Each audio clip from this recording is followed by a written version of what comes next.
So my name, like Mary said, is Cory Olishansky. I'm a Canadian Foreign Service officer.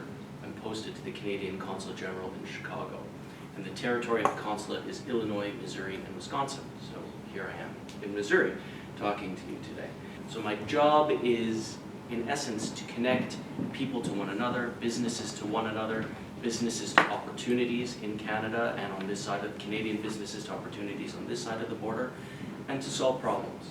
So when I meet a Canadian company that's having a challenge, or if I meet an American company that's having a challenge, I see if I can find perhaps a made-in-Canada solution to respond to whatever problem it is that they're facing.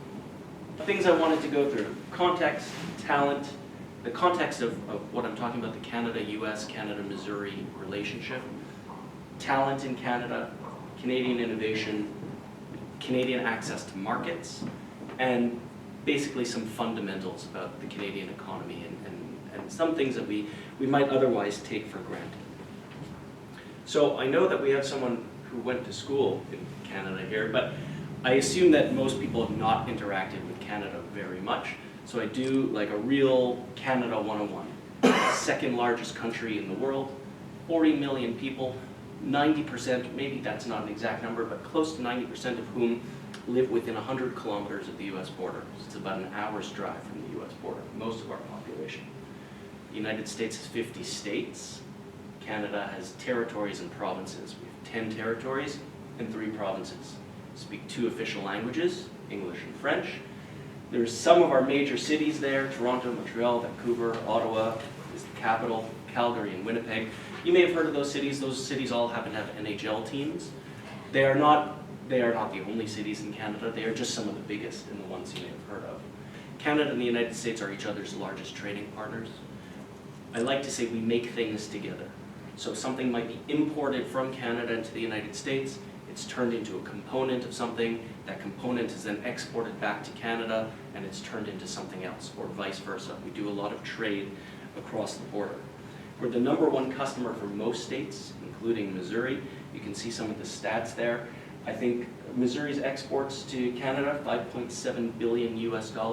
That is more than your next 5 export customers combined.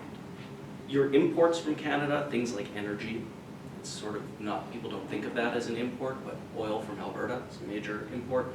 Turbines, machinery, lumber, paper, those sorts of things. And what you see here is a picture of a flight simulator that was provided by a Canadian company called Flight Deck Solutions, and that is a flight simulator that's in a flight school somewhere here in Missouri.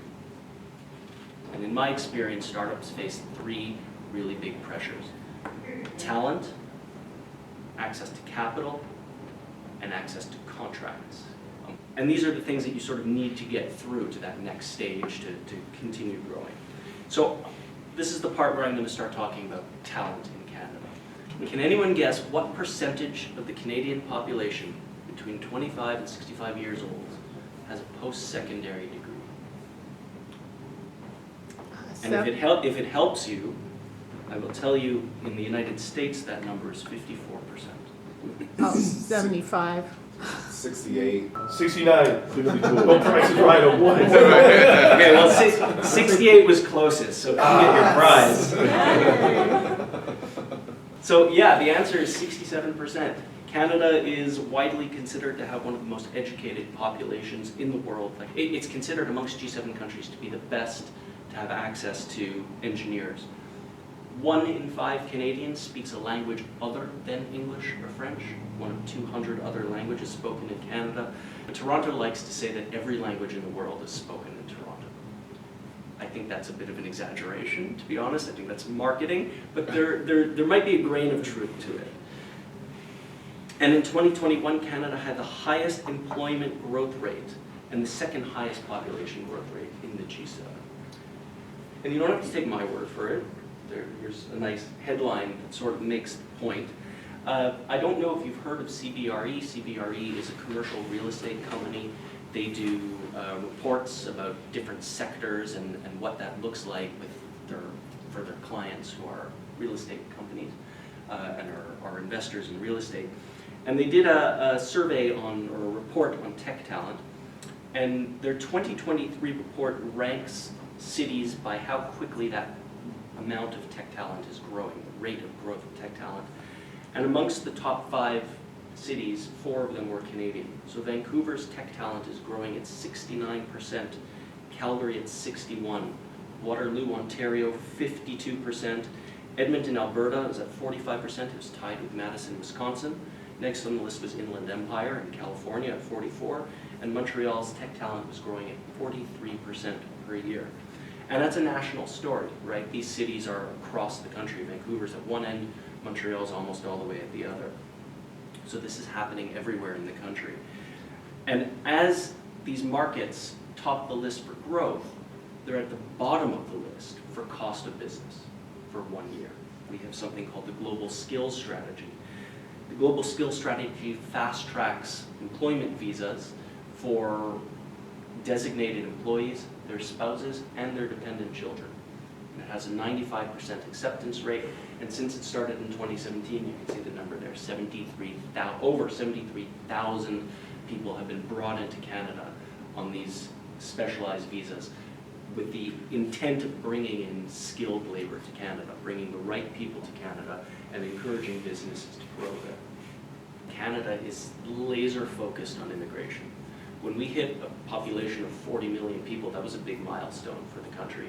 And there is a target of acquiring 400,000 new immigrants, or attracting 400,000 new immigrants to Canada. Can anyone name, I don't know if this is too hard, 2 things that were invented in Canada, 2 Canadian innovations? They don't have to be new, they can be old. Polio vaccine, wasn't it? Polio vaccine is one of them. Polio vaccine in hockey. Any others? I mentioned the smartphone. I mentioned artificial intelligence. The Ebola vaccine was invented in Canada. And the reason I put this picture here is Macintosh apples were invented in Canada. But how do we encourage innovation in Canada? You need capital. Innovators need capital. So here are just a few of the programs, and this is really a drop in the bucket, of the programs that we have in Canada to encourage innovators and innovation. Depending on where you locate in Canada, you can get up to 50% of your investments in research and development back in taxes. The federal government will give you 35%, and some provinces will top you up to 50%. Some won't, so it really depends where in the country you are, but up to 50%. There's something called the Strategic Innovation Fund. This is for much larger projects, but the Canadian government has a fund sitting there that they're able to give money basically to projects that they consider to be strategically valuable to Canada. And then we have something called our Global Innovation Clusters, which are cooperations between government, academia, business, innovators, startups, and we've deliberately sort of clustered these around strategic sectors that are listed here in different parts of the country. And there's money that's associated with that. You can see $2 billion has already been co-invested by both industry and government and universities, 415 projects, and these are the 5 key strategic areas that the government of Canada is focused on.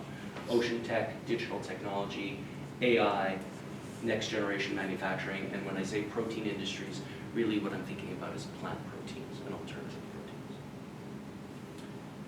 Canada has free trade agreements. We have free trade agreements with 49 different countries.